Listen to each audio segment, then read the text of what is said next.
நடு பொண்ணு ஒன்று சின்ன பொண்ணு ஒன்று 2 பேர், மொத்தம் 4 பேர். நடு பொண்ணு சின்ன பொண்ணு தான் இறந்தது. 2 பிள்ளைங்க பேர் பள்ளிமாவும் கோயிலா. பள்ளிமாவுக்கு வயசு 11 வயசு ஆகுது, கோயிலாவுக்கு 8 வயசு ஆகுது.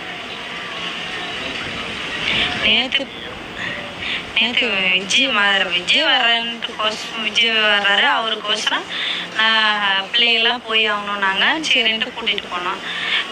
கூட்டிகிட்டு போவோம். கும்பலில் அவர் வண்டி வரோம், கும்பல் அதிகமாகிடுச்சு, நெருக்கல் வந்துருச்சு. பிடிச்சி தள்ளி விட்டுட்டு இந்த சைடு தள்ளி விடுவோம், வண்டி வர்ற இந்த சைடு தள்ளி விடுவோம். நாங்கள் கொஞ்சம் தள்ளி ரோடு ஓட்டினா அப்படி தள்ளி கீழே வந்துட்டோம், கீழே விழுந்துட்டோம். மேலே சீட்டில் 20-30 பேர் உட்காந்துருந்தாங்க. அந்த தகர சீட்டில் 30 பேர் உட்காந்துருக்காங்க. அவங்க கீழே வெயிட் தாங்க முடியாது, கீழே விழுந்துச்சு. என் பிள்ளைங்க மேலே என் மேலே எல்லாரும் மேலேயும் விழுந்து